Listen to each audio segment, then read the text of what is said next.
ഈ അടുത്തിടെ മലയാളികളായിട്ടുള്ള പ്രവാസികളിൽ വളരെ കോമൺ ആയിട്ട് കണ്ടുവരുന്ന ഒരു പ്രതിഭാസമാണ് ദുബായിൽ ഒരു ഫ്ലാറ്റ് വാങ്ങുന്നതും അല്ലെങ്കിൽ അജ്മാനിൽ ഒരു വില്ല പർച്ചേസ് ചെയ്യുന്നതൊക്കെ.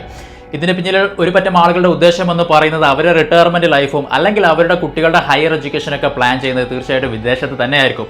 അത്തരം ആളുകളെ സംബന്ധിച്ചിടത്തോളം അവരുടെ കുട്ടികളുടെ പ്രൈമറി എഡ്യൂക്കേഷനൊക്കെ നിങ്ങൾക്ക് വളരെ ബുദ്ധിമുട്ടില്ലാണ്ട് മുന്നോട്ട് പോകുന്നുണ്ടെങ്കിൽ കൂടിയിട്ട് ഹയർ എഡ്യൂക്കേഷൻ്റെ സമയത്തേക്ക് വരുന്ന സമയത്ത് നിങ്ങൾ വലിയൊരു കോസ്റ്റ് തന്നെ അതിന് കാണേണ്ടി വരും. അത്തരം ആളുകൾക്ക് ഏറ്റവും സ്യൂട്ടബിൾ ആയിട്ടുള്ള ഒരു മാർഗ്ഗമാണ് ഇന്റർനാഷണൽ മ്യൂച്വൽ ഫണ്ട് അല്ലെങ്കിൽ ഡോളറിൽ നിങ്ങൾ ഇൻവെസ്റ്റ്മെന്റ് സ്റ്റാർട്ട് ചെയ്യുക എന്നുള്ളത്.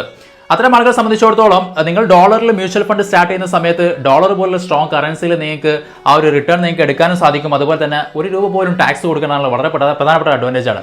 നമ്മൾ ഡോളർ മ്യൂച്വൽ ഫണ്ട് എല്ലാവർക്കും റെക്കമെൻഡ് ചെയ്യുന്നുണ്ടോ എന്ന് ചോദിച്ചാൽ ഇല്ല. സാധാരണക്കാരെ സംബന്ധിച്ചിടത്തോളം ഒരു $300 വെച്ച് എല്ലാ മാസവും SIP ചെയ്യുക എന്ന് പറയുന്നത് അത്ര എന്താ പറയുക എല്ലാവർക്കും കഴിയുന്ന ഒരു കാര്യമല്ല.